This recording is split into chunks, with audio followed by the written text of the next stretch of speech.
Before the Inca Empire rose to dominate the Andes, before armies marched on stone-paved roads and palaces of granite shone in the mountain sun, there were stories. For the Inca, the world began not with conquest, but with myth. Tales whispered around fires, sung during festivals, and carved into memory like sacred lines in stone. It begins at Lake Titicaca, high in the Andes, where the water glitters like a mirror for the heavens. The people believed it was here that the gods set the world into motion. From the lake's sacred depths, the great creator Viracocha emerged, walking upon the waters. With his staff he shaped the mountains, traced rivers, and scattered stars across the sky. From him came light, the order of the world, and the first ancestors of humankind. But of all the divine beings, none shone brighter in Inca belief than Inti, the sun god. Golden, eternal, and watchful, he was the father of the Inca people. The Inca told that Inti looked upon the early humans and saw only chaos. Tribes wandering without law, fighting without reason, living without harmony. To bring order to the world, he sent forth his children. Manco Capac and Mama Oclo, born of the sun, radiant with purpose. The siblings rose from the waters of Lake Titicaca, carrying with them a golden staff, gifted by their father. Inti gave them a task: find a place where the staff would sink effortlessly into the earth. There they were to build a city, teach humanity, and bring civilization to the Andes. And so, with the sun guiding their steps, Manco Capac and Mama Oclo began their journey. Legend says they wandered through valleys and over high mountains. They came to villages where people lived in rough shelters, wearing skins and eating roots, and Manco Capac taught them farming, weaving, and the worship of the sun. Mama Oclo, revered as wise and strong, taught women the arts of spinning and household order. Together, they brought knowledge where there had been none. At last, they entered the fertile Cusco Valley. Here, the golden staff slid easily into the earth, as though the land itself opened to welcome it. This was the sign they had awaited. With the staff planted, they declared Cusco the navel of the world, the sacred center of a new order. From this valley would rise a people destined to build the mightiest empire of South America. As you drift into sleep, imagine that valley in its dawn. The river winds gently through green fields. Mountains encircle the horizon, their peaks crowned with snow. In the morning light, Manco Capac raises his staff, and Mama Oclo spreads her arms to the people. Around them gather the first families of the Inca, eyes wide, hearts stirred by the promise of something greater than they had ever known. The myth did more than explain beginnings. It gave the Inca a divine destiny. To rule was not simply to hold power, it was to fulfill the will of Inti, the sun himself. Every Sapa Inca, every emperor who would follow, traced his lineage back to Manco Capac and Mama Oclo, the children of light. The empire's might, its laws, its rituals, all rested on this sacred ancestry. Other tales surrounded the early days. Some spoke of Viracocha's journey across the land, carrying his staff, shaping hills and valleys, teaching the first people before vanishing over the western sea. Others told of rival tribes, the Chanca and the Ayarmaca, who challenged the Inca in their infancy. But always the myths placed Cusco at the heart, a chosen place where earth and sky met, where gods had walked among men. The early Incas were not yet emperors. They were chiefs of a single valley, guardians of sacred shrines, leaders of a small but growing community. They built terraces along the hillsides, carved canals to guide the waters, and raised temples of stone to honor their divine father. Life was humble compared to the glory to come, yet already their myths gave them a sense of destiny, a belief that their city was no ordinary town, but the very center of the world. Picture those first generations in Cusco. Families gather in the plaza, the air crisp and thin at this high altitude. Children chase each other along the terraces, their laughter carrying on the wind. At the temple, priests raise their hands to the rising sun, the golden disk shimmering on the horizon. The people feel themselves part of something larger, a story stretching from the lake of creation to the shining path of empire. As centuries passed, these myths did not fade. They were repeated during festivals, etched into the stones of temples, woven into the very identity of the Inca people. They reminded everyone, from the humblest farmer to the Sapa Inca himself, that they were children of the sun, chosen to bring order, to govern wisely, to honor the gods with labor and devotion. And so the Inca began, not with swords or battles, but with story, a myth of divine origins, a journey guided by the sun, a golden staff planted in sacred earth. From this foundation their empire would rise, terraces climbing mountainsides, roads crossing deserts, palaces gleaming in the sun. Yet at its heart, always, was the memory of Manco Capac and Mama Oclo, the first ancestors, walking from the waters of Titicaca to the valley of Cusco. As you sink deeper into rest, let the image of that valley linger in your mind. The mountains stand watch, the river flows, and in the center, a golden staff gleams in the soil. Around it, a people begin to gather, their future unwritten, but already blessed by the sun. The Inca Empire is still only a dream, but soon that dream will awaken. In the stillness of the Andes, where clouds drift like silver veils over the peaks, and the air carries the faint scent of earth and rain, the early Inca people began to settle into the rhythm of their new world. Cusco, the navel of the world, was no longer only the stage of myth, but a living, breathing city, its foundations laid by human hands, inspired by divine promise. The first rulers of this young community were remembered as kings, not yet emperors commanding vast lands, but leaders of families, guardians of the sacred valley, protectors of the legacy of Manco Capac and Mama Oclo. These early kings were believed to be direct descendants of the children of the sun, chosen to carry forward the sacred mission. Their names were remembered like quiet echoes carried by the winds of the Andes: Sinchi Roca, Lyoke Yupanqui, Maita Capac, Capac Yupanqui, and others, each leaving behind a stone in the growing wall of Inca history. The valley of Cusco was their kingdom. Here, fertile earth lay waiting for the hand of the farmer, and clear waters from the mountains could be guided into canals. The Inca people carved terraces into the slopes, creating steps of green that clung to the sides of the hills, each one a stage for maize, potatoes, and quinoa. These terraces became not only fields but symbols, the earth itself shaped by human labor, harmonized with the will of the gods. The kings of this era did not command armies that stretched across continents, but they did face struggles of their own. Rival tribes surrounded Cusco, watching with wary eyes the growth of this chosen people. There were the Ayarmaca, who looked upon Cusco with envy, and the Chanca, fierce and restless, who would one day test the strength of the Inca heart. But in these early years, conflict came in small bursts. Raids, quarrels over land, battles at the edges of the valley.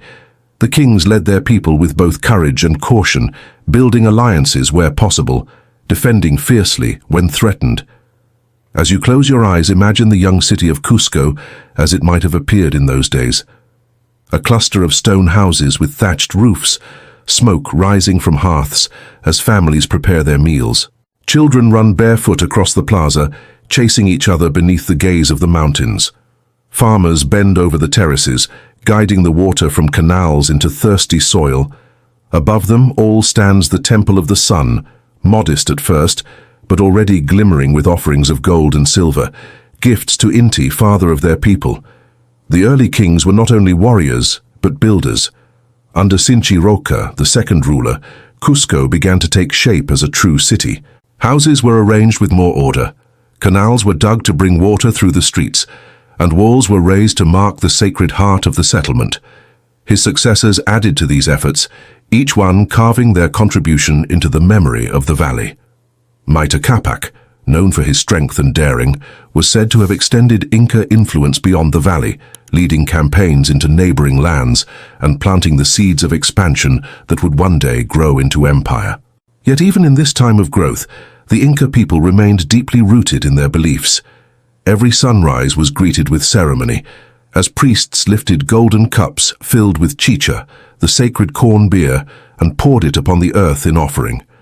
Every harvest was celebrated with dances and songs, feet stomping on the packed earth in rhythm with drums that echoed against the mountains.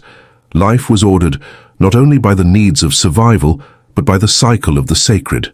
Planting, harvest, birth, death, all woven into the tapestry of devotion to Inti and the gods of the Andes. As you drift towards sleep, picture one of these early ceremonies. The people gather in the plaza, the sky glowing with the last light of sunset. In the center, priests in brilliant robes of feathers and gold raise their hands toward the fading sun. The air hums with chanting, the rhythm of drums, the soft trill of flutes carved from bone. Families kneel together, their faces illuminated by the firelight. They believe, with hearts full of certainty, that they are children of the sun, that their kings are chosen, and that Cusco is destined for greatness. Generations passed, and with them came slow but steady growth. Each king inherited not only land but a sacred duty, to protect Cusco, to expand its boundaries when possible, to ensure that the people remained faithful to their origins. They were remembered not for the vast empires they controlled, but for the foundation they laid. Their work was patient, steady, like the stones carefully fitted together without mortar, each one resting against the next in quiet strength. The world of the early Inca was not yet the world of empires, but it was alive with promise. Roads began to stretch outward, at first only narrow paths connecting nearby villages, but soon forming the beginnings of the great networks that would one day bind the Andes together. Fields multiplied, temples grew, and the memory of the myths lived on in every ritual and every stone laid in Cusco's streets. Imagine now that you walk along one of those early roads. The earth is firm beneath your feet, the air thin but clean, carrying the scent of wildflowers from the hillsides. Ahead, the valley of Cusco spreads out, its terraces like green steps climbing toward the mountains. Smoke curls from the roofs of homes, and the temple gleams faintly in the sun's last rays. You can hear the faint sound of laughter, of life unfolding in its ordinary rhythms. It is simple, yet sacred. It is the beginning of something vast. Though centuries would pass before the Inca became rulers of half a continent, the seeds of that destiny were already here in the valley of Cusco, in the hands of farmers and priests, in the visions of kings who traced their bloodline back to the children of the sun. Their empire was still only a shadow of the future, but the foundation was firm, and the dream had begun to stir. As you rest deeper, let the image of Cusco in its youth remain with you. A city of stone and smoke, fields and temples, a people living between earth and sky. The early kings watch over their valley, guardians of a sacred promise as the mountains stand eternal around them. The story of the Inca is still young, but soon it will rise with the sun. In the heart of the Andes, centuries after Manco Capac had planted the golden staff in the earth of Cusco, the Inca remained a small kingdom. Their valley was rich and sacred, but the world beyond was dangerous. Powerful neighbors watched with wary eyes, and none were more threatening than the Chanca people, fierce warriors from the highlands. It was in this time of looming peril that one man rose to transform Cusco forever. His name was Pachacuti Inca Yupanqui, remembered as both a conqueror and a visionary. His name itself meant, the world turned upside down, and indeed he would reshape the Inca's world into something vast, powerful and enduring. The story begins with the Chanca threat. Word spread through the valley that their armies were advancing, armed with stone clubs and fierce determination. Panic gripped Cusco. The reigning king, Viracocha Inca, felt the city could not withstand such a force and prepared to flee. But one of his sons, not yet king, refused to abandon his people. That son was Pachacuti. As you close your eyes, imagine the scene, the city of Cusco trembling under the shadow of an approaching enemy. Families gathering their belongings in fear, priests praying to Inti for deliverance. In the plaza, Pachacuti stands tall, his eyes fierce with resolve. He rallies the warriors, calling upon their lineage as children of the sun. "This is our home," he declares, "the gift of Inti. We shall not abandon it. We shall defend it." The Chanca descended, their warriors fierce, their cries echoing against the mountains. The battle was fierce, a clash of stone against stone, spear against shield. The Inca, outnumbered, fought desperately. Legend tells that in the heat of battle, Pachacuti called upon the gods, and the very stones of Cusco came alive to fight beside the Inca. Whether myth or memory, the Chanca were defeated, their power broken, and Cusco was saved. With this victory, Pachacuti's destiny was clear. He was chosen by Inti to lead, not only to protect Cusco, but to expand it into something greater than anyone had imagined. When he took the title of Sapa Inca, the supreme ruler, he began to shape an empire. Pachacuti was not only a warrior, but a builder, a man of vision. He looked upon Cusco and declared it must be remade, transformed into a city worthy of the children of the sun. Under his guidance, stone walls rose, perfectly fitted without mortar. Their massive blocks carved and placed with astonishing precision. Temples and palaces gleamed with gold, reflecting the light of Inti. Cusco was reshaped into the sacred center of the world, a city that mirrored the heavens, laid out in the shape of a puma, strong, sacred, eternal.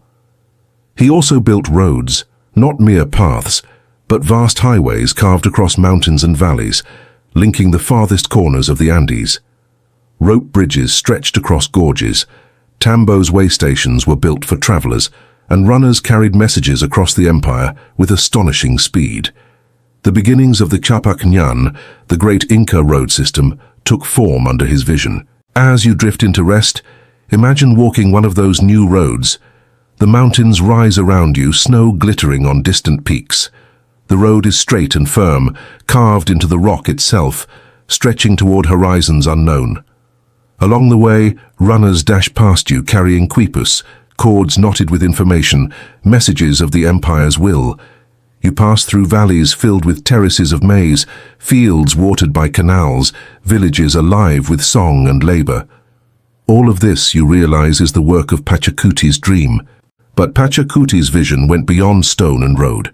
He was a master of governance, organizing the empire with precision. Lands were divided into ailis, kinship groups that shared labor and resources. Conquered peoples were allowed to keep their customs, but were bound to serve the Sapa Inca. Their loyalty ensured by moving families across provinces, weaving cultures together like threads in a tapestry. At the heart of it all was religion.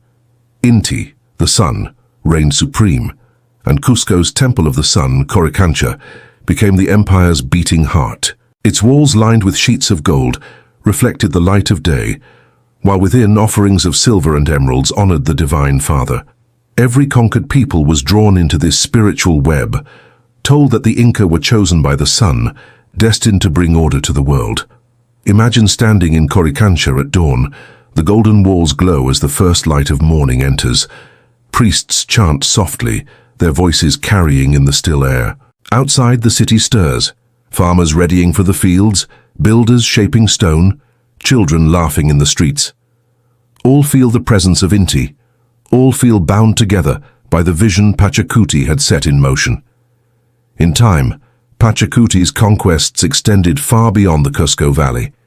He marched his armies into highlands and lowlands, across deserts and through forests. Tribes who once stood apart were brought into the empire, sometimes through diplomacy, often through force. Yet Pachacuti understood that conquest alone was not enough. To endure, the empire needed unity, and so he imposed laws, rituals, and a shared identity.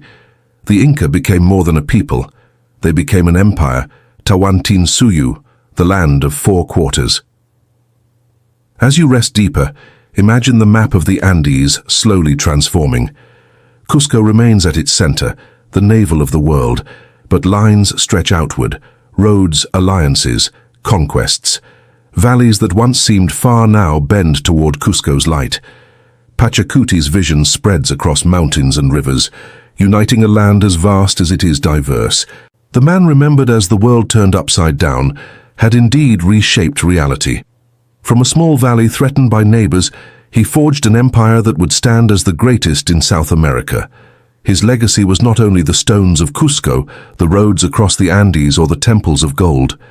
It was the belief that the Inca were chosen, children of the sun, destined to rule in harmony with the gods and the earth. As night settles and your eyes grow heavy, let the image of Pachacuti linger. A ruler standing upon the walls of Cusco, gazing across the mountains, the light of dawn reflecting in his eyes. Behind him, the city gleams, remade in stone and gold. Before him, the roads stretch toward horizons unknown. In his heart the vision of empire burns, a vision that will carry the Inca to their greatest heights. After the vision of Pachacuti, the Inca were no longer simply a people of Cusco. They had become rulers of Tawantinsuyu, the land of four quarters. What began as a sacred valley now reached outward, stretching its arms across mountains, rivers, deserts, and forests. The name itself carried meaning: Tawa for four, Suyu for region. The world was divided into four great parts, all converging upon Cusco, the navel of the earth. To the northwest lay Chinchaysuyu, to the northeast Antisuyu, to the southeast Colasuyu, and to the southwest Kuntisuyu. Together, they formed a cross upon the land, a sacred design, with Cusco shining at its heart. As you close your eyes, imagine a map of the Andes in those days. The mountains rise like waves frozen in stone, valleys lie deep and green, rivers cut paths of silver. And upon this vast stage, the Inca roads stretch outward like threads, weaving together people and lands that had once stood apart. Expansion came through both sword and word. In some valleys, Pachacuti and his successors sent emissaries carrying gifts, speaking of the greatness of Inti and the destiny of the Inca. Chiefs were offered alliances, marriages, and the promise of inclusion in a powerful new order. Many accepted, drawn by the wealth of Cusco and the glory of being part of something divine. But not all. In other regions, warriors marched.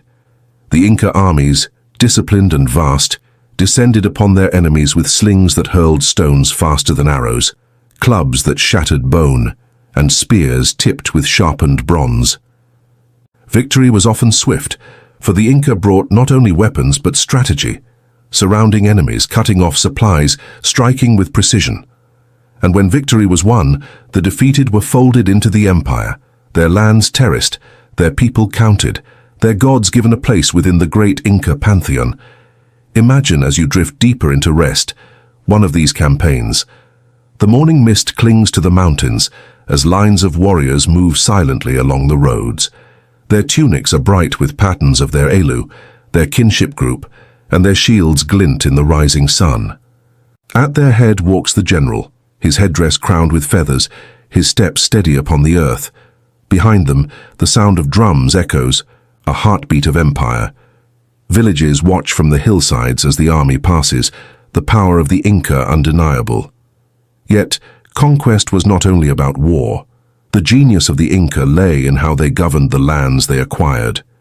The empire was like a great loom, and its people were the threads. Each conquest added new colors, new patterns, but the loom was steady, and the hand of the Sapa Inca wove them together. One of the empire's tools was mitma, the resettlement of populations. Families were moved from one region to another, ensuring loyalty, breaking old alliances and blending cultures. This created a unity that went beyond borders, a sense that all were part of the same great whole. Another tool was the quipu, cords knotted with meaning. These strings in the hands of trained record keepers carried the census of the empire, the tribute of villages, the accounts of harvests. Where other civilizations wrote with ink, the Inca wrote with thread, their stories and numbers woven into knots. At the heart of this growing order stood Cusco, transformed into a jewel of the Andes. Its streets ran straight and orderly, its plazas rang with ceremony, its temples gleamed with gold. From its center, the Sapa Inca ruled as the child of the sun, his word law, his vision divine. Ambassadors, generals and priests radiated outward from the city, carrying the will of Cusco into the farthest valleys. As night folds around you, picture one of Cusco's great festivals, celebrating the expansion of Tawantinsuyu. The plaza fills with dancers, their steps pounding in unison, their voices raised in chants. Golden cups of chicha are raised to the sky, and offerings are laid before Inti in gratitude for victory. The Sapa Inca himself appears, carried upon a golden litter, his cloak shimmering with the feathers of tropical birds, his crown ablaze with the symbol of the sun. The people bow low, for in him they see not only a man but a bridge between earth and heaven. Beyond the city, the land itself was transformed. Terraces multiplied across mountainsides, fields carved into green steps that reached toward the sky. Canals guided water with precision, turning dry valleys into gardens. Storehouses rose, filled with maize, potatoes, and quinoa, ensuring no village starved in times of famine. Roads extended farther still, binding together a realm that stretched from the deserts of Chile to the jungles of Ecuador. This was no ordinary expansion. It was a vision made manifest. The dream of Pachacuti carried forward by his successors, each one adding new lands, new peoples, new strength. The empire became a living reflection of the cosmos, ordered, harmonious, vast. And yet within this harmony, there was also tension. Not all conquered peoples accepted Inca rule with joy. Rebellions sparked like fire in the hills, some swiftly extinguished, others smoldering for years. But the Inca, through a blend of force and diplomacy, brought them back into the fold, reminding them that they were now part of Tawantinsuyu, bound by roads, by gods, by the will of the sun. As you fall deeper into sleep, let the image of Tawantinsuyu take form in your mind. 4 great regions stretching outward, each filled with valleys, mountains, rivers, and people, all bound together by roads that lead to Cusco. At the center, the city shines like a heart, its temples radiant, its plazas alive with song and ceremony. Above it all, the sun rises, watching over the children of Inti, guiding them in their journey. The Inca were no longer a people of one valley. They were the lords of an empire, their destiny unfolding across the land. The dream planted with a golden staff had grown into something vast and living, and the world of the Andes would never be the same.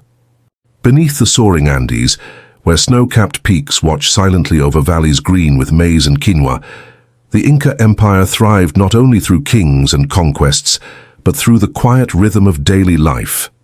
While emperors built roads and temples, it was the farmers, the weavers, the builders, and the children playing in the plazas who gave the empire its strength. As you close your eyes, imagine a small village nestled in the shadow of the mountains. The houses are built of stone, their roofs thatched with straw, smoke curling gently from chimneys. The morning sun pours across the terraces, where families prepare for another day of work. Here, in these villages and towns, life pulsed with a harmony, as carefully woven as the textiles the Inca so dearly loved. For most, daily life began with the land. The Inca were, above all, farmers, their genius etched into the earth itself. Terraces climbed the mountainsides like green staircases, each step a field fed by canals that carried the lifeblood of water from distant springs. On these terraces, maize stretched tall toward the sun, potatoes nestled beneath the soil, quinoa swayed in the breeze. Families worked together, guided by the rhythms of the seasons and the phases of the moon. Picture a farmer in the early dawn, his chaki takla, the footplow digging into the earth with each steady step. His wife and children follow behind, dropping seeds, covering them gently with soil. The family works in silence at first, then with laughter and song, their voices mingling with the sounds of the birds. Farming was not simply labor. It was devotion, an offering to Pachamama, the Earth Mother, and Inti, the sun. Work was shared through the Ailu, the kinship group that bound families together. No one worked alone.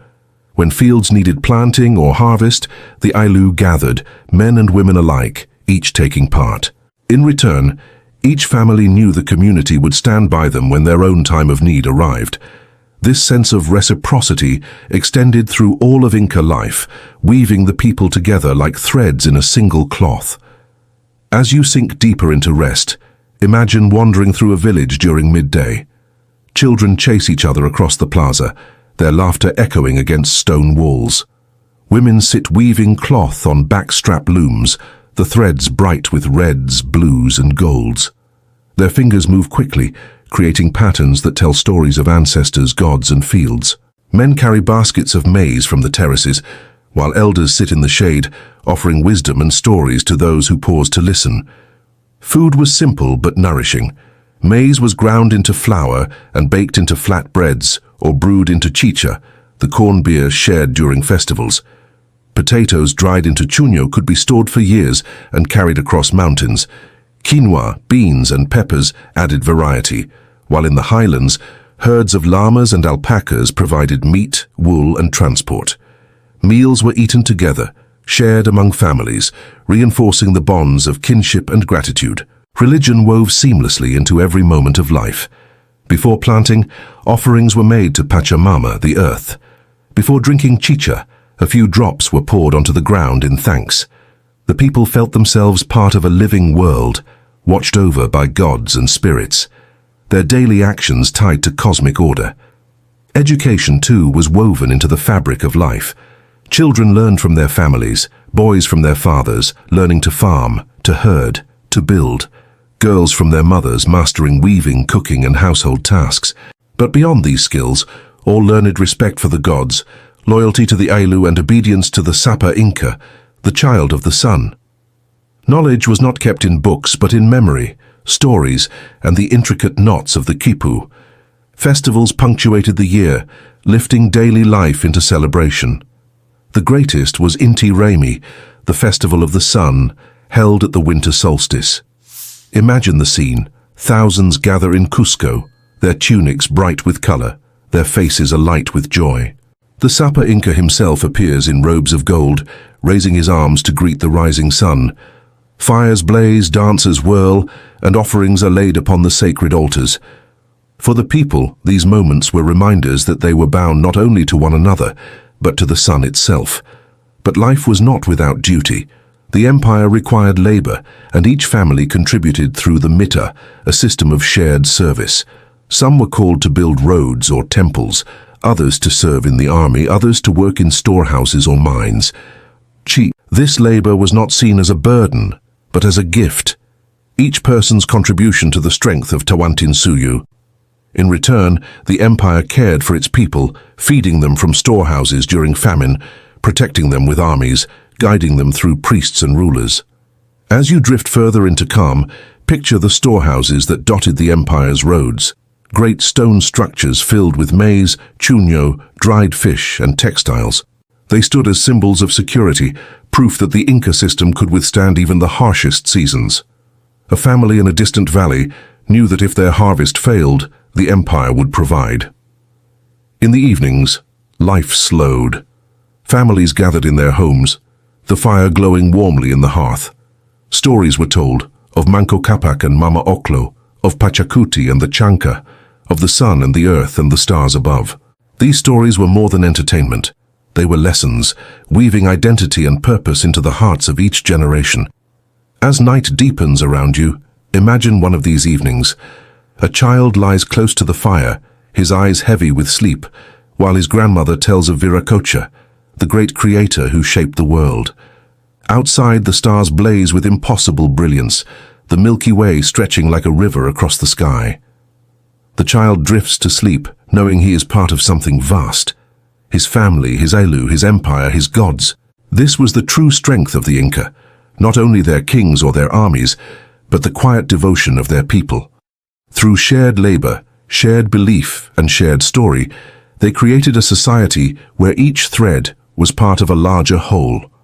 From the terraces carved into mountains to the plazas filled with song, daily life in the empire was a reflection of harmony, with the earth, with the gods, and with each other. And so, as you rest, let the rhythm of Inca life soothe you. The steady beat of the farmer's footplow, the gentle clatter of weaving, the laughter of children in the plaza, the soft chant of priests at dawn. These sounds blend into a lullaby of empire, reminding us that even the greatest civilizations are built not only by rulers and battles, but by the quiet hands of ordinary people. The Andes are a land of extremes. Towering mountains pierce the sky, deep valleys cradle rushing rivers, deserts stretch dry and silent, and jungles press thick with life. To most, such a land would seem impossible to tame. Yet the Inca did not see barriers. They saw pathways. Where others found isolation, the Inca carved connection. Their greatest achievement, beyond temples of gold or palaces of stone, was the creation of a vast web of roads, the Chapacñan, the great Inca road system. Stretching over 25,000 miles, it bound together their empire from end to end, from the deserts of Chile to the green mountains of Colombia, from the shores of the Pacific to the edges of the Amazon. As you close your eyes, Imagine those roads stretching like threads of light across the land. They climb mountainsides, hugging cliffs where condors soar on the wind. They cut across valleys, straight as an arrow, lined with stones. They cross rivers on rope bridges woven from grass, swaying gently above the waters. They traverse deserts, marked by cairns to guide travelers through the emptiness. Wherever you looked in Tawantinsuyu, a road led onward, and every road led home, to Cusco, the navel of the world. The roads were more than stone paths. They were the arteries of empire. Along them moved armies, priests, merchants, and messengers. Along them flowed the will of the Sapa Inca, carried swiftly from the heart of Cusco to the farthest province. Without these roads, the empire could never have endured. They carried not letters, for the Inca had no written script, but quipus, cords knotted with meaning, and words memorized with care. Each message passed from runner to runner, relayed with astonishing speed. Imagine yourself standing on one of the highland roads. The air is thin, the wind sharp. Suddenly a figure appears, running with steady, graceful strides. His tunic flutters, his hair is bound tight, and in his hand he carries a quipu, its colored threads swaying with his pace.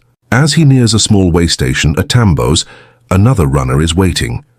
Without breaking stride, the message is passed, and the new chasqui takes off, vanishing down the road toward the horizon.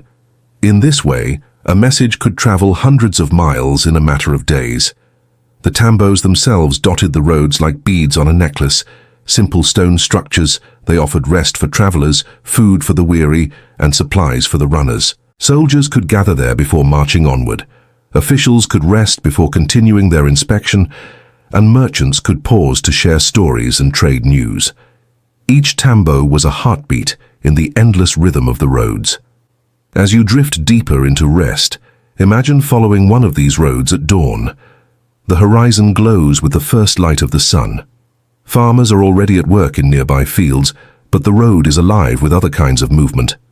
A line of porters carrying goods in baskets, their llamas laden with cloth and food, a priest walking solemnly with offerings for a distant shrine, and far off, the rhythmic drum of footsteps as a chasqui races onward with his message. All are bound together by this web of stone, all connected by the vision of the empire. The roads were also feats of engineering. Where the land rose steep and forbidding, the Inca cut steps into the rock itself. Where rivers surged, they built rope bridges woven from ichu grass, replaced each year in great communal rituals.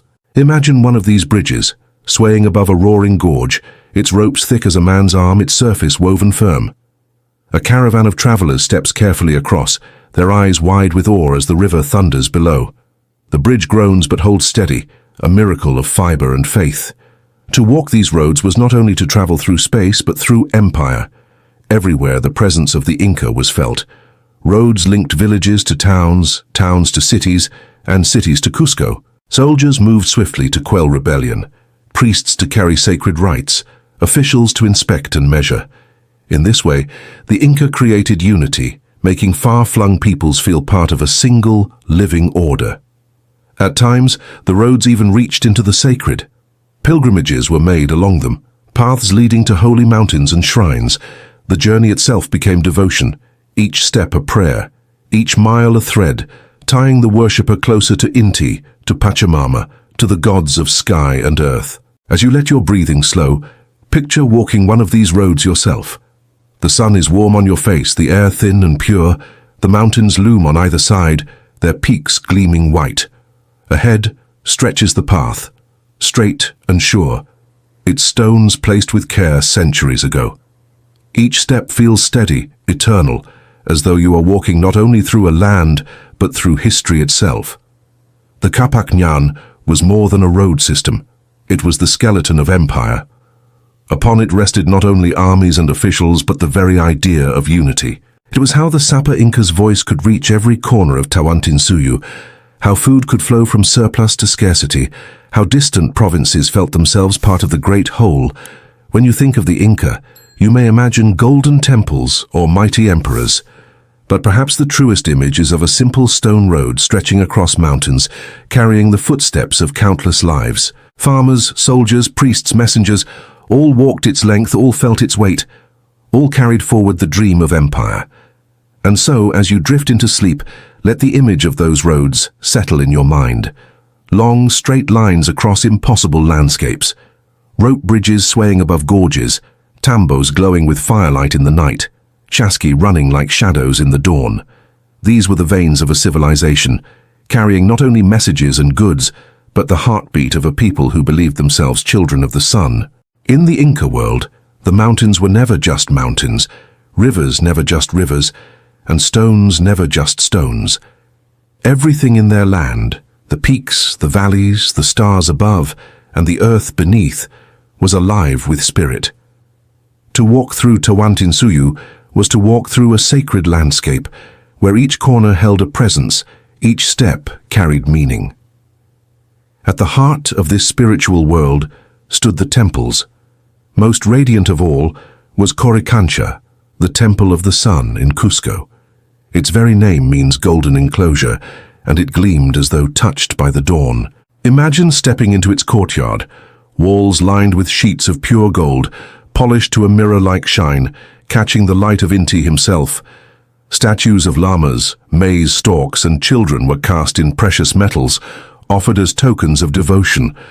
Within, the sacred image of Inti sat in majesty, a golden disk with rays extending outward, glowing in the firelight. Coricancha was not simply a temple, it was the beating heart of Inca spirituality, the place where the earthly and divine met. Priests rose before dawn to greet the rising sun, lifting golden cups filled with chicha and sprinkling it upon the ground as an offering. Incense of sweet herbs rose into the air, carrying prayers heavenward. Every festival, every ceremony revolved around this sacred center. But Coricancha was only one jewel in a greater web of sacred places. The Inca believed the world was bound together by huacas, holy sites scattered across the land. These could be stones, springs, caves, trees, or mountains, each one a dwelling of divine presence. In and around Cusco alone, hundreds of huacas were mapped along seques, lines radiating outward like the rays of the sun. Together, they formed a spiritual network, connecting the city to the cosmos, linking people to gods. As you drift into calm, imagine the rituals at one of these huacas. A priest approaches a sacred spring, his robe bright with feathers. He carries offerings of coca leaves and small clay figures. He kneels beside the water, places the offerings gently, and whispers prayers to the spirit within. The villagers gathered nearby bow their heads, knowing the spring will watch over their crops, their children, their lives. The landscape itself became a temple. The Andes were dotted with apus, the sacred mountains, towering, snow-capped, eternal. They were seen as protectors, gods watching from above. Travelers along the roads would pause to offer coca leaves to these mighty guardians, whispering their thanks or seeking their blessing before continuing their journey. Even the Milky Way, stretched across the night sky, was sacred, a celestial river mirroring the waters of the earth, its constellations guiding farmers and priests alike. Imagine lying beneath that sky. The stars shimmer in the crisp night, the Milky Way glowing like a path of light. In its dark spaces, the Inca saw shapes, the llama, the serpent, the toad, animals woven into the cosmic fabric. To the Inca, the heavens were not distant but present, alive, speaking through the movement of the stars and the turning of the seasons. Festivals brought these beliefs to life in dazzling display. The greatest of them was Inti Raymi, the festival of the sun, held at the winter solstice when the days were shortest. Thousands gathered in Cusco to welcome the sun's return, to plead for his warmth and light. At dawn, priests raised their arms toward the horizon, waiting breathlessly for the first golden rays. When the sun broke the darkness, the crowd erupted in joy, drums pounded, dancers leapt, and golden cups of chicha were lifted high. Animals were sacrificed, their blood offered to Inti, their spirits sent upward in gratitude. As you sink deeper into rest, picture yourself in that plaza. The cold air of the solstice bites your skin, but your heart is warm with the shared energy of thousands. Around you, colors flash in woven tunics, music swirls in flutes and drums, And before you, the Sapa Inca himself stands resplendent in a cloak of gold. As the sun rises, he raises his arms, and all bow low, feeling the presence of the Divine Father who sustains life itself. Other festivals honored the Earth Mother, Pachamama, or marked the turning of agricultural seasons. Each was a moment when ordinary life paused and the cosmos itself was celebrated. In these times, the people felt themselves part of something vast and eternal, woven into the fabric of gods and nature. The temples and sacred sites also played a role in governance. By drawing conquered peoples into the worship of Inti and the acknowledgement of Cusco's Huacas, the Inca wove religion into the fabric of empire. Each province was connected not only by roads but by faith. Each community reminded that they shared in the sacred order of Tawantinsuyu. As night folds around you, imagine the quiet after a festival. The fires burn low, the dancers have retired, and the plaza lies still beneath the stars. In Coricancha, the golden walls glow faintly in the moonlight. Priests whisper prayers to the sun, though he sleeps beneath the horizon, promising he will rise again. The city rests in harmony, bound by belief, held steady by the sacred. For the Inca, faith was not separate from daily life, but its very foundation. To plant, to harvest, to build, to rule, all was done in devotion to gods who dwelled in stone and star, in mountain and river. The temples of the sun and the sacred landscape were not mere symbols. They were the living heartbeat of empire. And so, as you drift toward dreams, let the image of Cusco shimmer in your mind. Golden walls gleaming in the dawn, mountains standing as silent guardians, rivers whispering with sacred voices, stars burning above in endless patterns. This was the world of the Inca, a world where the divine was everywhere, and life itself was a prayer. Empires do not grow by vision alone. Roads and temples may weave unity, but behind them always stands the power of soldiers, the discipline of armies, the resolve of conquest. For the Inca, whose empire stretched farther than any other in the Americas, it was the army, countless feet pounding across the roads of stone, that carried their dream from valley to valley, mountain to mountain. The Inca army was not a permanent professional force, but it was vast, drawn from the people themselves.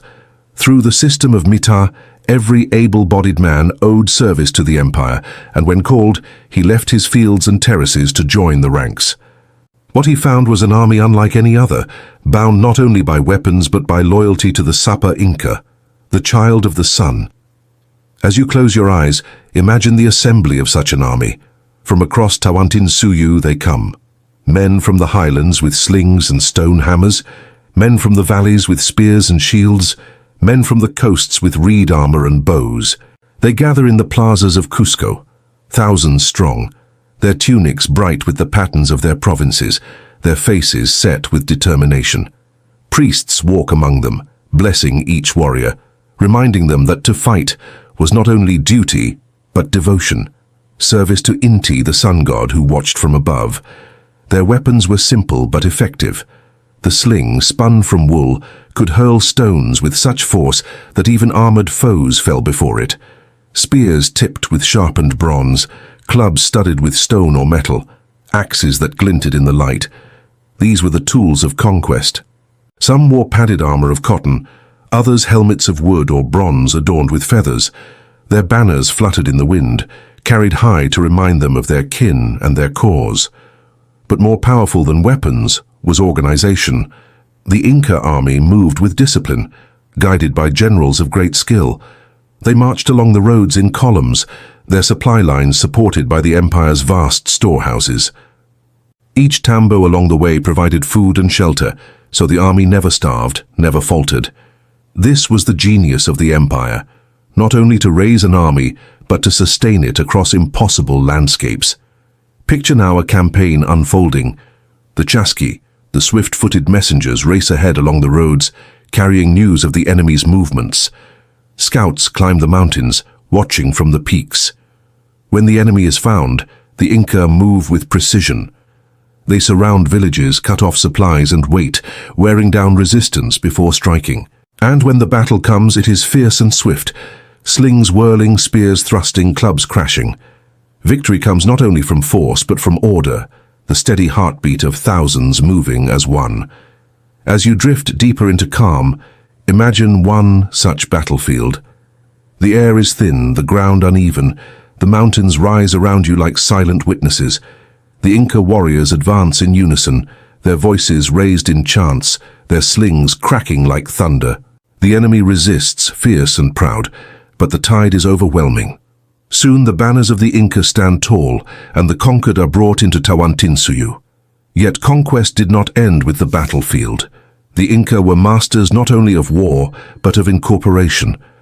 Once a people were subdued, their leaders were offered gifts, their gods given a place among the Inca pantheon.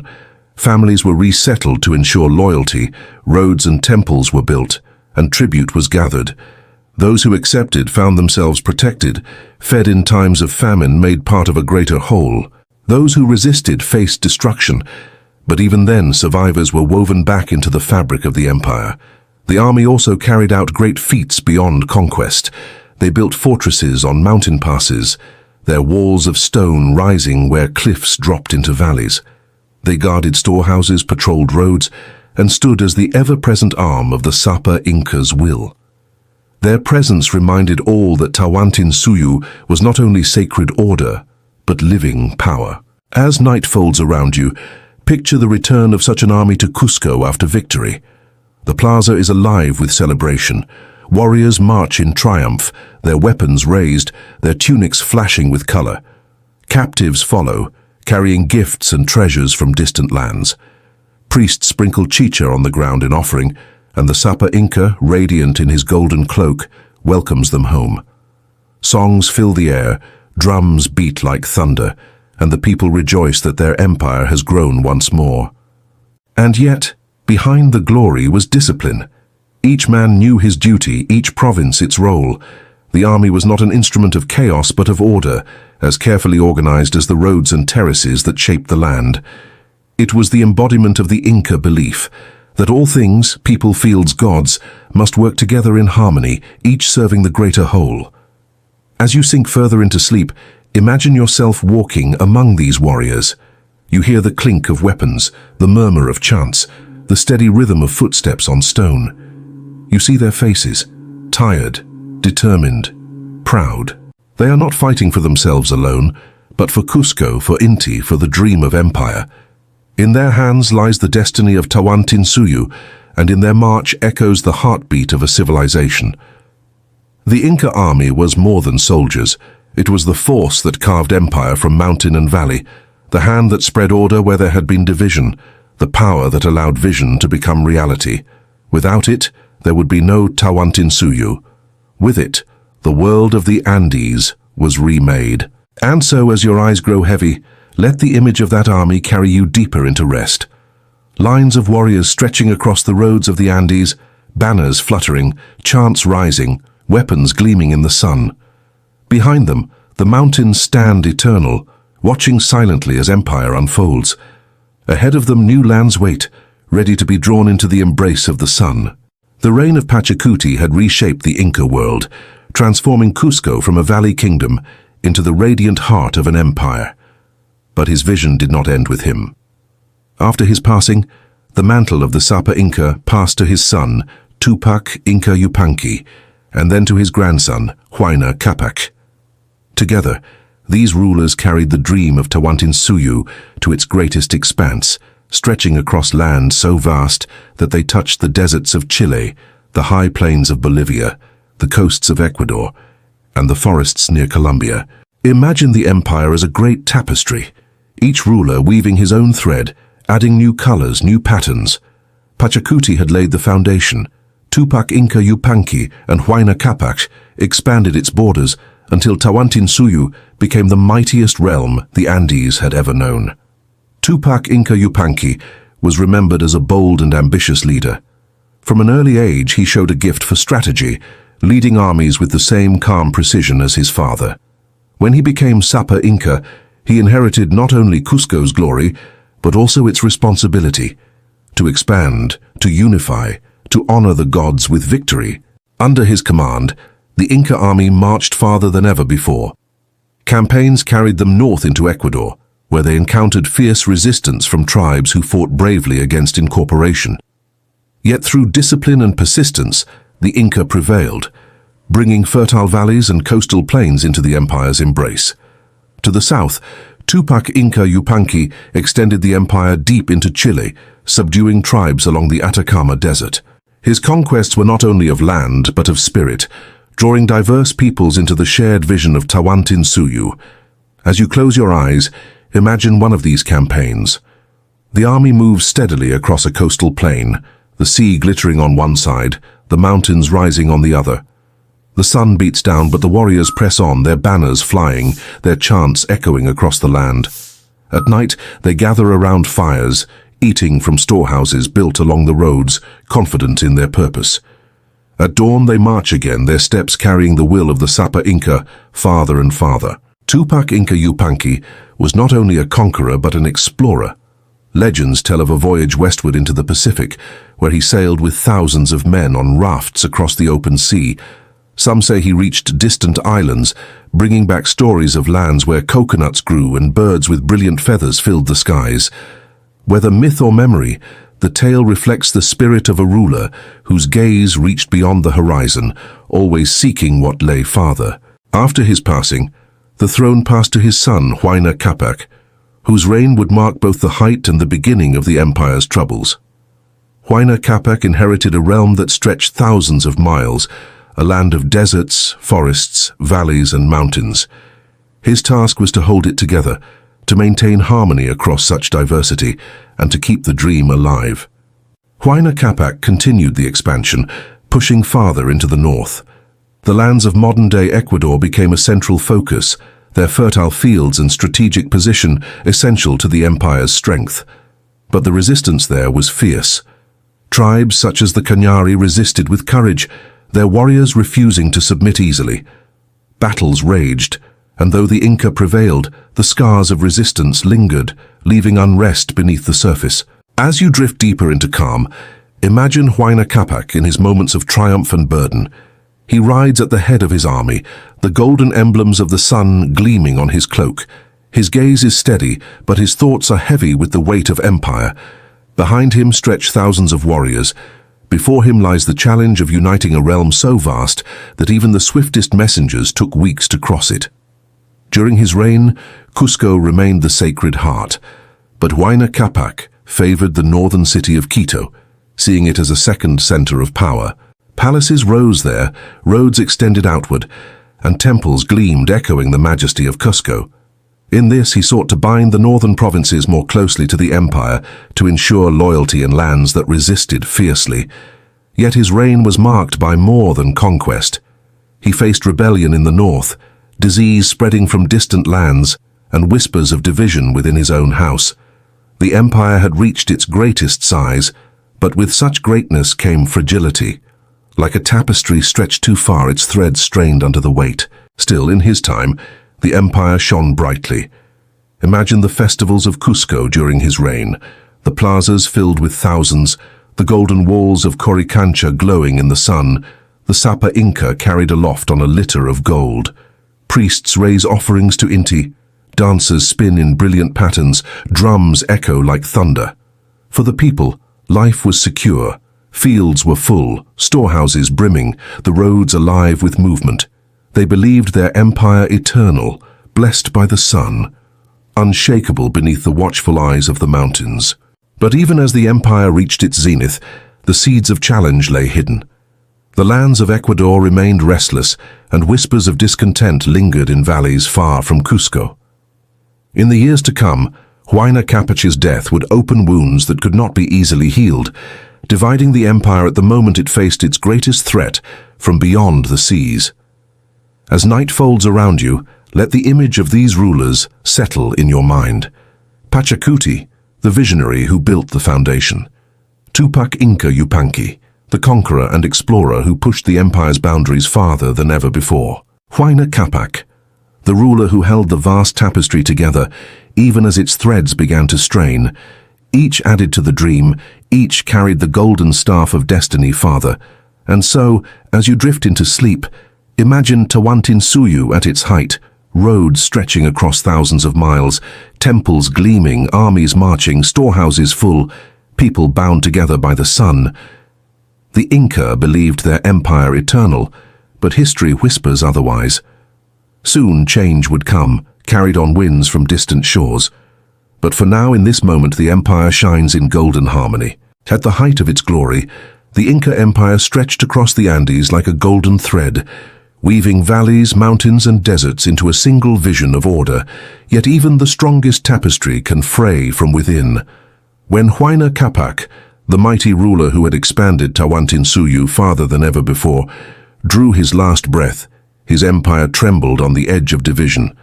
Huayna Capac had faced enemies not only in battle, but in sickness. Far to the north, in Quito, he fell ill, struck by a strange disease that swept through his court. Some whispered it was a punishment from the gods. Others believed it had come from distant lands across the sea, carried by winds of fate. Whatever its source, the disease claimed him, and with his death came uncertainty. Unlike his ancestors, Huayna Capac had not left the empire in clear order. Some say he wished to divide his vast realm, leaving Cusco and the south to his son Huáscar, and Quito and the north to his other son, Atahualpa. Others believe his death came too suddenly, leaving no guidance, no path forward. What is certain is that two brothers, born of the same blood, soon became rivals for the golden throne of the Sapa Inca. Huáscar, in Cusco, claimed his right as heir, crowned with the blessings of priests and nobles who saw him as the true child of the sun. Atahualpa, in Quito, beloved by the northern armies and hardened by years of command, refused to bow. Thus began a struggle that would tear Tawantinsuyu apart. A civil war fought not by foreign invaders, but by brothers bound in hatred. As you close your eyes, imagine the empire in those days. The roads that once carried messages of harmony now bore armies marching against one another.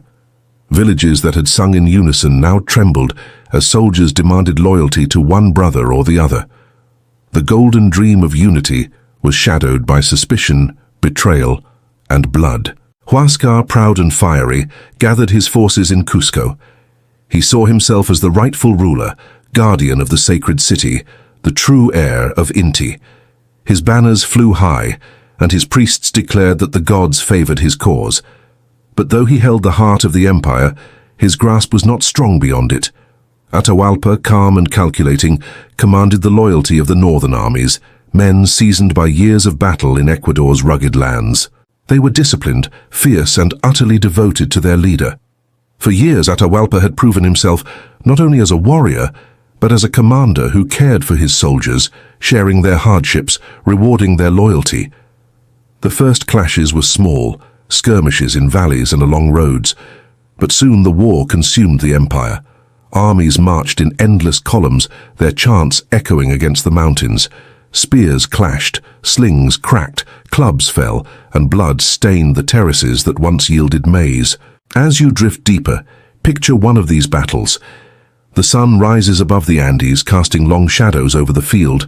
Huáscar's men gather, their shields gleaming, their chants fierce. Across the plain, Atahualpa's warriors stand silent, their discipline unshaken.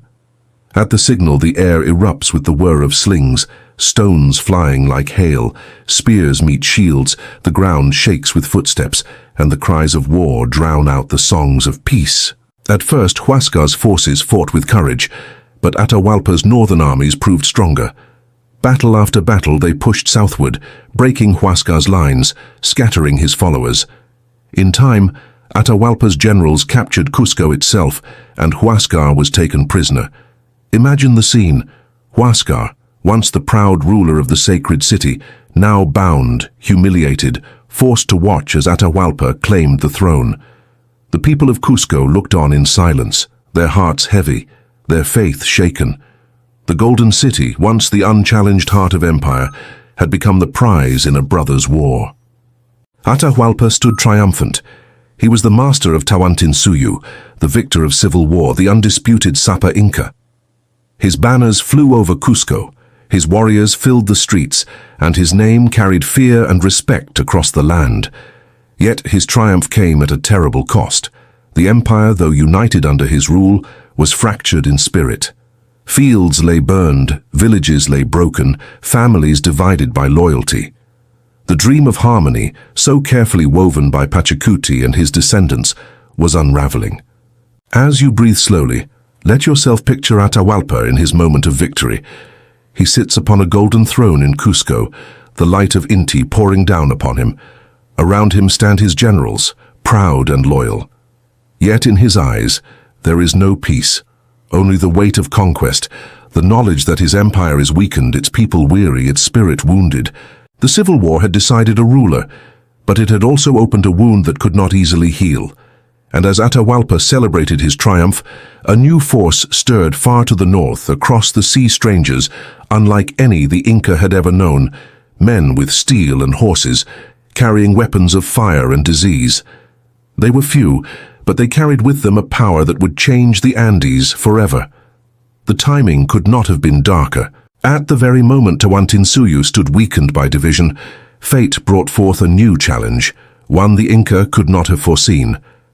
Atahualpa had claimed victory over his brother, but soon he would face enemies unlike any he had imagined. As night folds around you, let the image of the fractured empire linger. Roads once filled with messengers now echo with the silence of war. Villages rebuild, but scars remain. In Cusco, the golden walls of Coricancha still gleam, but the light feels colder, the songs of unity quieter. The empire stands, vast and glorious, yet fragile as never before. And so as you drift toward dreams, imagine the hush before a storm. The Andes lie silent, the rivers flow, the stars blaze above. Atahualpa holds the throne, but beyond the horizon sails approach. Change is coming, swift and unstoppable, and the empire of the sun will soon face its greatest test. The Andes had known many battles, valleys conquered, mountains defended, rivers crossed by armies, but nothing in their long memory could prepare them for what now approached. Across the sea, in lands the Inca had never imagined, ships had sailed bearing men unlike any they had ever seen. These strangers carried with them thunder in their hands, beasts that galloped like the wind, and diseases that crept unseen into villages. They were the Spanish, and their arrival marked the beginning of the end for Tawantinsuyu. As you close your eyes, imagine the first whispers that reached the empire. Messengers ran from the coasts breathless, bearing stories of pale-skinned men clad in shining metal, riding animals taller and faster than llamas. They wielded sticks that roared like thunder and killed from afar. Some villagers thought them gods, others saw omens of disaster. Word traveled along the roads, reaching Cusco, where Atahualpa, newly triumphant from the civil war, listened with wary interest. The leader of these strangers was Francisco Pizarro, a man hardened by ambition, carrying with him barely 200 soldiers. Yet though few, they carried weapons of iron and steel, horses that struck fear into those who had never seen them, and strategies born of long wars in distant lands.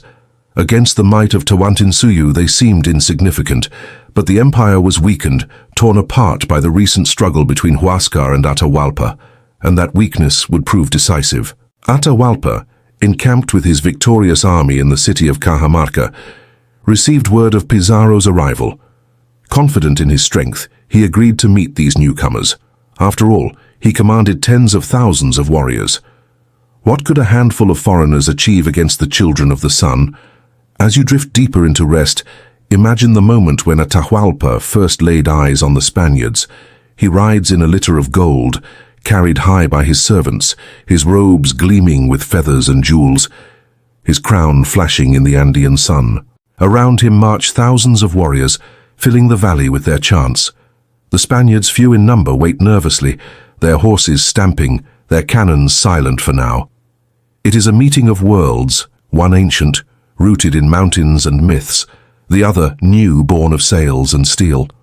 The Spaniards sent forward a priest who spoke of his God and his king across the sea. He urged Atahualpa to accept the faith of Christianity and the authority of Spain. Atahualpa listened, unimpressed, and when handed a Bible, he is said to have thrown it aside, puzzled by its silence. To him, these men were strange but not divine, bold but not invincible. But Pizarro saw his chance. Hidden cannons were readied, horsemen crouched, swords gleamed. In a sudden explosion of noise and fire, the Spaniards attacked. Cannons thundered, horses charged, swords slashed. Atahualpa's warriors, unarmed for battle, panicked in the chaos. They had never seen horses charge, never heard the roar of guns, never faced steel that cut through cloth and wood. Thousands were slain, the valley echoing with screams and thunder. Through it all, Atahualpa remained calm, watching as his world fell apart around him. But soon he was seized, pulled from his litter, bound in chains. The Sapa Inca, child of the sun, lord of the Andes, was now a prisoner. Imagine the silence that followed. The golden litter lies overturned, the plaza of Cajamarca stained with blood. Spanish soldiers cheer in triumph, their small force victorious beyond belief. Inca warriors flee into the hills, their faith shaken, their leader lost. The empire trembles as news spreads. The Sapa Inca is captive. For the Inca, it was unthinkable. Never before had their ruler been seized by enemies. Atahualpa, even in chains, remained calm and commanding. He spoke to Pizarro with dignity, negotiating his life with promises of treasure. He offered to fill a room with gold and 2 more with silver if he were released. The Spaniards agreed, and the temples of Cusco and beyond were stripped, treasures gathered and carried to Cajamarca.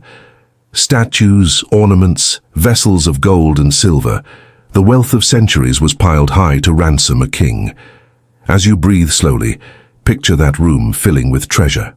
The walls gleam with sheets of gold, the floor stacked with silver vessels, the air heavy with the glow of riches beyond imagination. For the Spaniards, it was a fortune greater than they had ever dreamed. For the Inca, it was a desperate act to free their emperor. Yet once the ransom was paid, the Spaniards broke their promise. Atahualpa, though still their prisoner, was accused of plotting against them. In a mock trial, he was condemned to death. Offered the choice of burning or strangulation, he agreed to baptism to avoid the flames, and so, in the dark of night, the last free Sapa Inca of a united empire was executed. Imagine the sorrow that spread across the Andes. The sun itself seemed dimmer, the mountains heavier, the rivers quieter. The people wept, for their emperor was gone, taken not by battle, but by betrayal. The empire that had stretched so far, that had gleamed with such glory, now stood leaderless, its heart torn out. Yet the story was not over. Atahualpa's death did not end resistance. Generals rallied warriors, villages rose in defiance, and the Spaniards, though triumphant, found themselves surrounded by a land that did not yield easily. But the capture and execution of Atahualpa marked a turning point, a wound that could never heal. As you drift toward sleep, let the image linger. The great plaza of Cajamarca, the golden litter overturned, the smoke of cannons fading into the night. In chains, the Sapa Inca looked calmly upon his captors, his spirit unbroken though his body bound.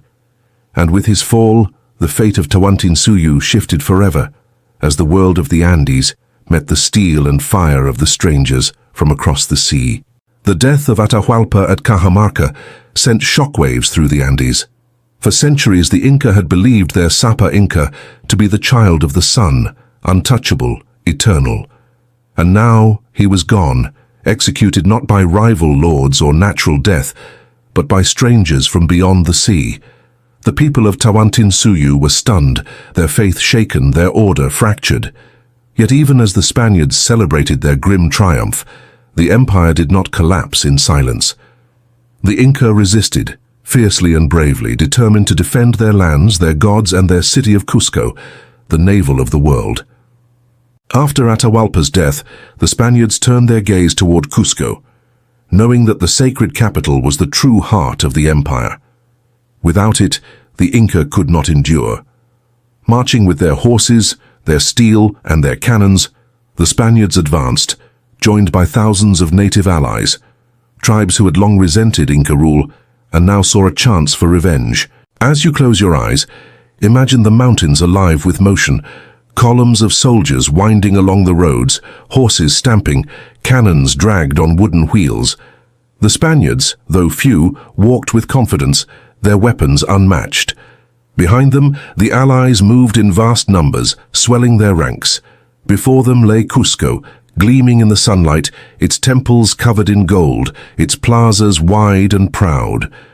The Inca were not passive. Generals rallied warriors, summoning thousands from the valleys and mountains. They knew the Spaniards carried strange weapons, but they also knew the strength of their numbers and the power of their spirit. Battles flared in the passes, ambushes struck along the roads, and slings and spears rained down upon the invaders.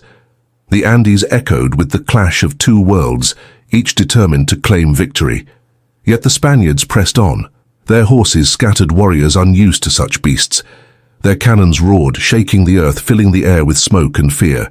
Their steel swords cut through cloth and wood, weapons unmatched in the Inca arsenal. Slowly, steadily, they advanced toward Cusco. Imagine the day they entered the sacred city. The streets filled with the tramp of foreign boots, the clang of steel, the shouts of allies. The golden walls of Coricancha, the temple of the sun, glowed in the light. But soon those treasures were stripped, melted down, carried away. The plazas, once filled with festivals and songs, now rang with the sounds of conquest.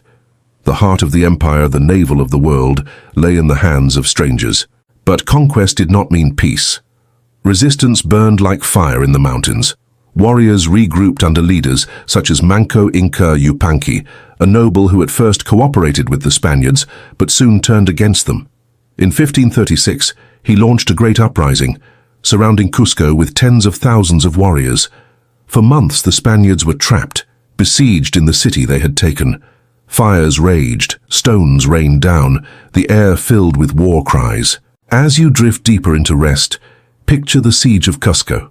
The night glows red with flames as Inca warriors set fire to the city. Spanish soldiers fight desperately in the streets, their horses charging, their cannons thundering. From the hills, thousands of Inca descend, their chants echoing, their spears flashing.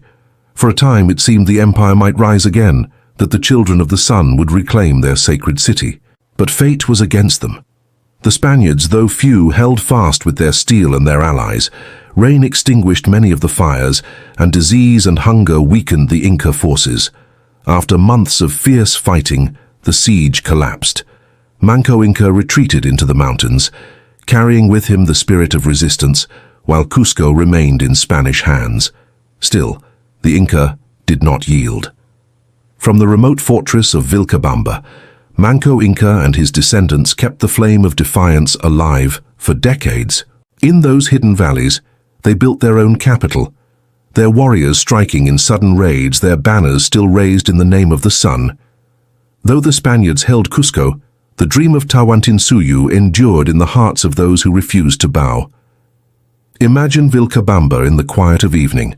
The mountains close in like guardians, the river whispers below, and the fires of warriors glow in the night. Here, far from the Spaniards' reach, the Inca cling to their identity, their faith, their hope. Songs are sung, prayers whispered, children taught that they are still children of Inti, that their empire may rise again. Yet time was not kind. As the years passed, the Spaniards grew stronger, their colonies spreading across the Andes. Disease carried from across the ocean continued to ravage the native peoples, claiming countless lives. In 1572, the Spanish finally captured Vilcabamba, ending the last Inca state. With its fall, the Empire of the Sun was gone, though its spirit, its culture, its memory lived on. As you breathe slowly, let the image of Cusco linger in your mind. Once the radiant heart of Tawantinsuyu, its golden walls glowing in the dawn, now subdued but never silent. The Spaniards may have claimed it, but in the mountains and valleys, the spirit of the Inca continued to flow, as steady as the rivers, as eternal as the stars. The fall of Cusco was not just the end of a city, it was the breaking of an order, the unraveling of a tapestry woven over centuries. Yet even in its fall, the story of the Inca remained one of resilience, of dignity, of people who never forgot that they were children of the sun. And so, as you drift toward dreams, imagine the sacred city in twilight. The plazas lie quiet, the temples scarred, but the mountains stand eternal around it. Above, the stars blaze, the same stars the Inca once mapped into llamas and serpents, the same stars that watched their rise and their fall. The empire may have ended, but the spirit of the Andes remained, waiting to be remembered. Though Cusco had fallen, Though the Spaniards had crowned puppet rulers and torn gold from the temples of the sun, the story of Tawantinsuyu did not end with silence. The Andes are not a land that forgets. Its valleys hold memory like stone, and its mountains shield secrets in their folds. Out of that memory, out of that resistance, rose the final chapter of Inca defiance, the hidden kingdom of Vilcabamba. After the great siege of Cusco failed, Manco Inca Yupanqui retreated with his loyal warriors into the high forests and valleys beyond the reach of Spanish power. There, in the thick greenery of the eastern Andes, he founded a new refuge. This was no golden capital like Cusco, no shining navel of the world. It was a place of survival, a stronghold of resistance, a flame sheltered against the winds of conquest. It was here, in Vilcabamba, that the Inca spirit endured. As you close your eyes, imagine the journey into this hidden kingdom. The roads grow narrow, the cliffs steep, the rivers loud. Mist drapes the valleys, and orchids bloom along the paths. To reach Vilcabamba, you must pass through mountain passes, where the clouds kiss the stone.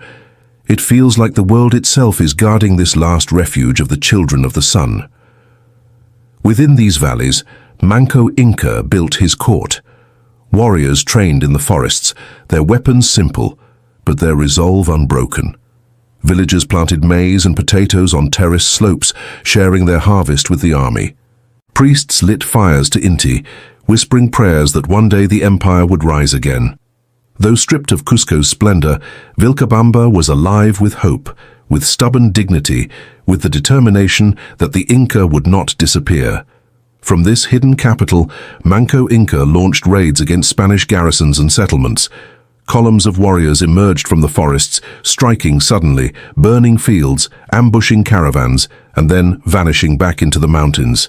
To the Spaniards, these were guerrilla attacks, frustrating and relentless. To the Inca, they were sacred acts of defiance, proof that the sun still shone on their cause. But resistance came at a cost. The Spanish struck back fiercely, sending expeditions into the forests, seeking to root out the last Inca. Battles raged in the valleys, smoke rising among the trees. Manco Inca himself was betrayed and killed in 1544, but his sons and successors carried on his work. Each Sapa Inca of Vilcabamba held the title with pride, even as their world grew smaller, their resources fewer. As you drift deeper into calm, picture the court of Vilcabamba at twilight. The ruler sits upon a wooden throne, wearing the feathered crown of his ancestors. Around him stand warriors with painted faces, priests tending sacred fires, women weaving cloth dyed in bright colors. Though far from the splendor of Cusco, the dignity remains. They are still the children of Inti, still guardians of the Andes, still rulers of a kingdom that refuses to die. Years passed. The Spaniards grew stronger, their colonies spreading across the Andes, their settlements multiplying in the valleys. Yet Vilcabamba endured stubbornly, defiantly, for nearly 4 decades.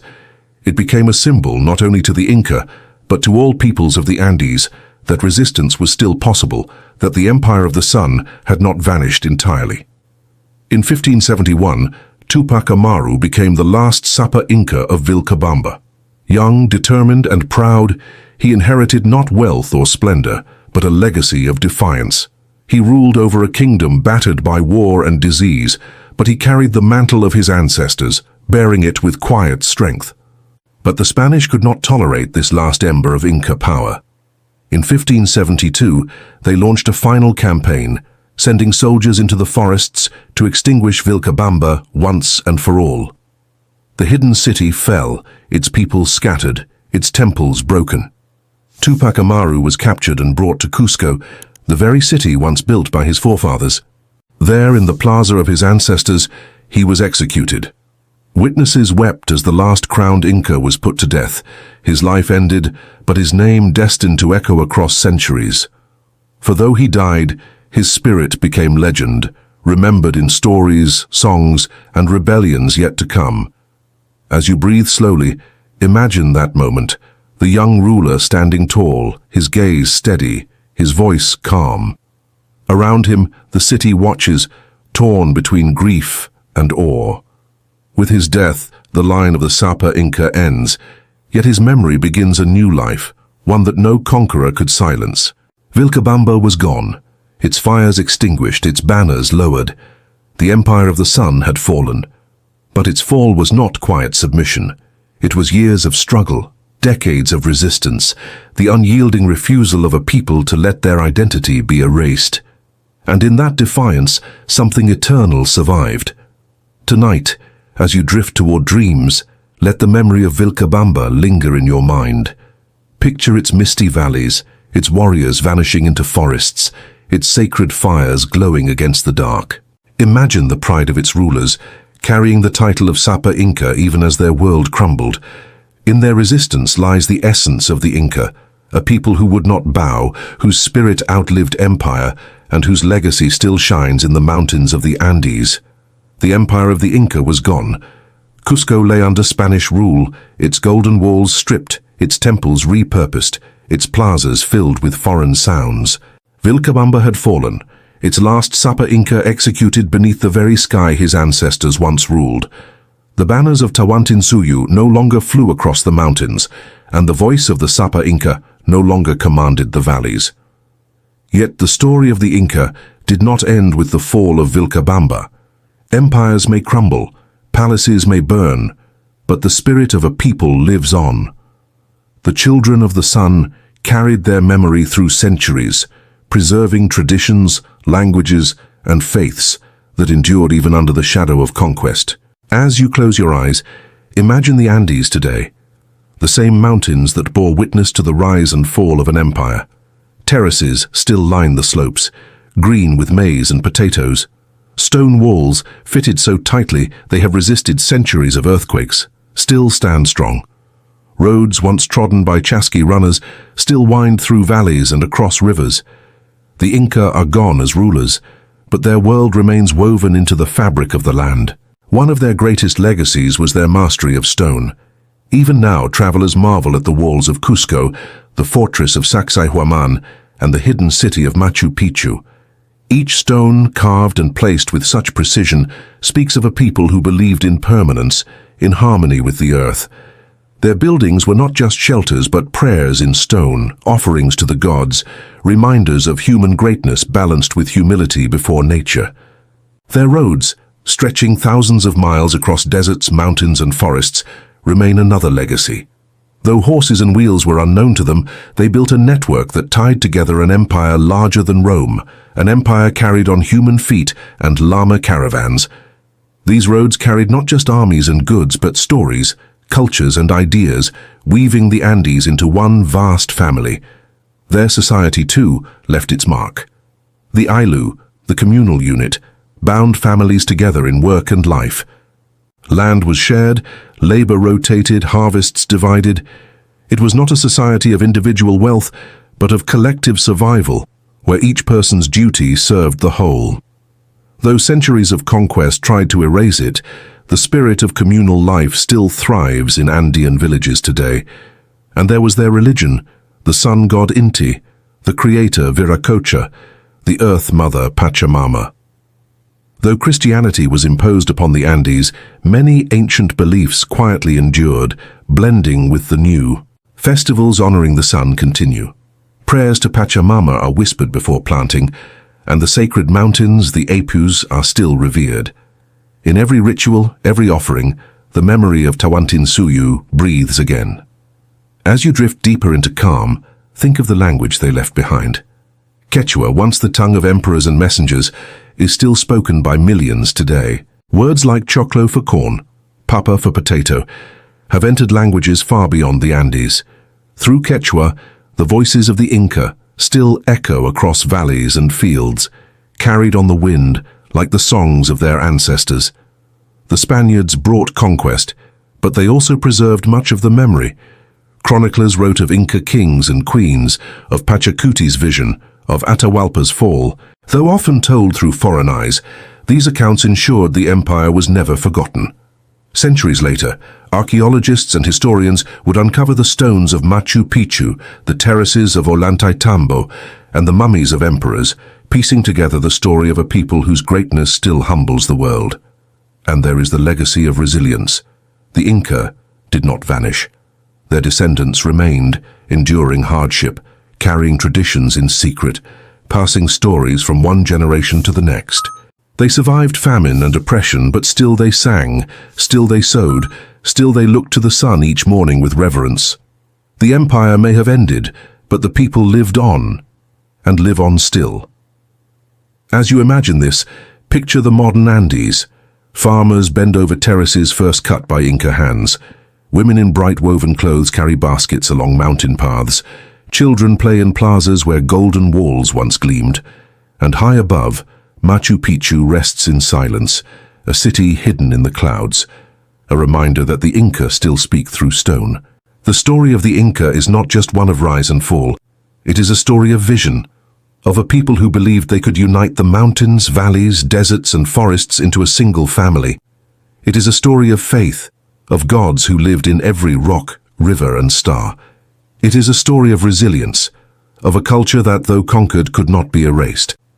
As you fall deeper into rest, let the memory of Tawantinsuyu cradle you. Picture the sun rising over Lake Titicaca, where Manco Capac and Mama Oclo first stepped into the world. Imagine Pachacuti standing on the walls of Cusco, envisioning an empire that would stretch to the edges of the Andes.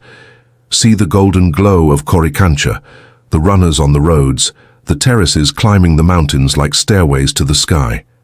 And finally, picture the stars above the Andes, shining as they have for thousands of years. The Inca once saw in those stars the shapes of llamas, serpents, and guardians of the night. Tonight, they shine over you too, just as they shone over emperors and warriors, farmers and weavers, priests and children. The Inca Empire has fallen, but its spirit endures. In every stone, every song, every harvest, the children of the sun are remembered. And as you drift into dreams, you too carry their story forward, a story of greatness, of loss, and of a legacy that never truly dies.